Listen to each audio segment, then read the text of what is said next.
పెహల్గాం ఉగ్రవాదులు తన భర్తను చంపితే బోరు నేర్చింది కదా బిథాన్ అధికారి భార్య. నీకు ఎసోంటి న్యాయం జరగాలని కోరుకుంటున్నావు అని మీడియాని అడిగితే ఆ ఉగ్రవాదులను భూమి మీద ఉండకుండా చేసిన నాడే నాకు అసలైన న్యాయం అన్నట్టు చెప్పింది కదా. ఆగో ఆ న్యాయం జరిగిందట బిథాన్ అధికారి భార్యకు। 22 এপ্রিল আমার সাথে এবং যাদের সাথে হয়েছে আমাদের একটাই রিকোয়েস্ট ছিল, আমাদের জাস্টিস চাই। আর গভর্নমেন্টের থেকে আমরা যেটা চেয়েছিলাম গভর্নমেন্ট অ্যাকশন নিয়েছে।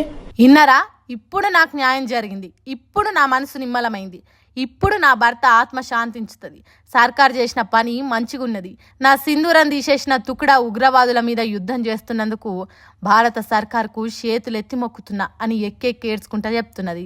కడుపులో ఎంత దుఃఖం ఉన్నదో ఏమో ఆ బాధనంతా అదిమి పట్టి చెప్తుంటే చూసేటోళ్ళకు కూడా కన్నీళ్ళు వస్తున్నాయి। నాకు జరిగినట్టు ఇంకెవ్వలకు జరగొద్దు, ఈ భారతదేశ గడ్డ మీద అందరూ స్వేచ్ఛగా తిరగాలనంటే ఉగ్రవాద అనేటోడు ఇక్కడ అడుగు పెట్టకుండా చేయాలి। అసొంటి భయాన్ని కలిగించిన మన ఆర్మీకి చేతులెత్తి మొక్కుతున్నా అన్నట్టు చెప్తున్నది। ఇగో గిట్లుండాలే జవాబు, ఇగో గిట్లుండాలే ప్రతీకారం। ఉగ్రవాదులు కాల్పులు జరిపిన కొన్ని రోజులలోనే వాళ్ళను మట్టుపెట్టే పని ముందటేసుకొని పాకిస్తాన్ దేశానికి ఉగ్రవాదులకు సుస్సు పడేటట్టు చేస్తున్నది।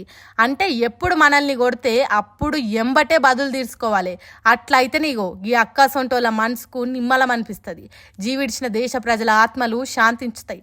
అమ్మ నువ్వు దేశం చేసిన పనికి మొక్కుతున్నావు కానీ భర్తను ఓడగొట్టుకొని పుట్టెడు దుఃఖంలుండి ఇన్ని రోజులు ఓపికతో ఉన్నందుకు నీకు వందనాలమ్మ అని అంటుర్రు భారత పౌరులంతా।